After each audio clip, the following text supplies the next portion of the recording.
Charles, how is Cardano more decentralized than Bitcoin? How is that possible? You know, the Bitcoin people are some of the worst in understanding the concepts of decentralization sometimes. They get philosophy pretty right, and they certainly have principles. But when you actually want to have a reasonable, realistic, fact-based conversation about decentralization, they have none of it. So you can look at parameters like the amount of full nodes in the system. That's like your ability to regenerate the system in the event that the system is in some way hit or compromised. It also reinforces a core principle of cryptocurrencies, which is inclusive accountability. Basically, we all check each other's work. Okay, so that's the concept of these validators. They look at things, they validate things, we know the system is right.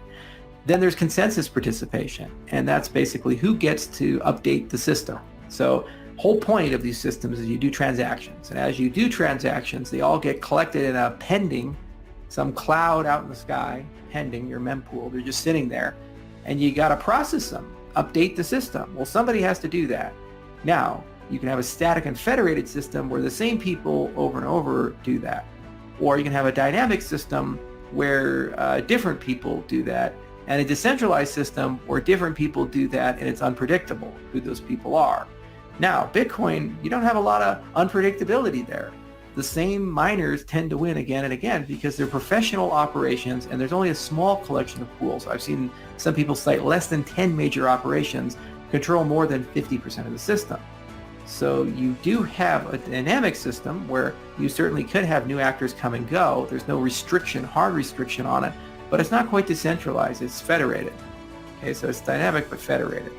Whereas what we're doing is we're going to a completely decentralized system, and there's already good indication there's going to be hundreds of distinct actors in the beginning who are making blocks. So I think we have somewhere like 19,000 nodes in the Jormungandr, which are all by definition full nodes because they carry the whole thing. So if we move those over, we're actually having a pretty high node count, and we're going to have many more consensus nodes by a factor of 10 to 100 over Bitcoin at the beginning.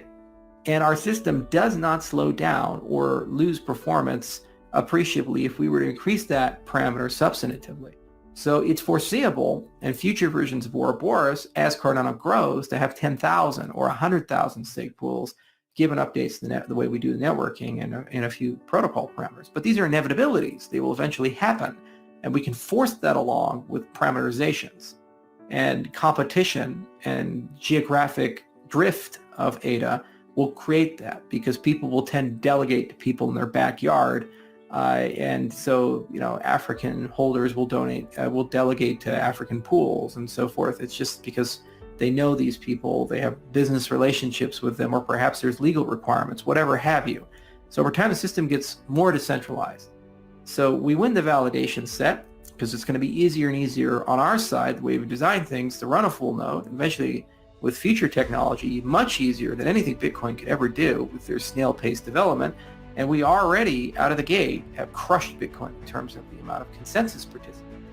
We're much more decentralized in that respect. Finally, you have concept of code participation. The whole notion of a treasury is you create a much more egalitarian, decentralized, and fair participation process for the direction of the system than a beneficent meritocratic system where you have core developers and it's not clear who gets to be one.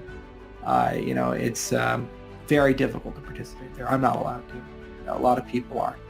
And they say, oh yeah, sure, write a bunch of code. It's like, okay, I can spend 2 years of my life begging and pleading, and then I can be welcomed as one of the lesser vassals of this system. So no, it's not decentralized at all. Of course, I'll be burnt at the stake by the Bitcoin wizards and these other people, and they'll say Charles is lying to you. Well, you know, guys, that ship has sailed. You have your opinion, I have my opinion. We're just going to, at this point, agree to disagree. So I think very firmly that we are much more decentralized, and there is very empirical ways you can look at this, from the amount of validating nodes to the amount of consensus participants to how you handle source management and decisions to fork. And we have tools for all of those things.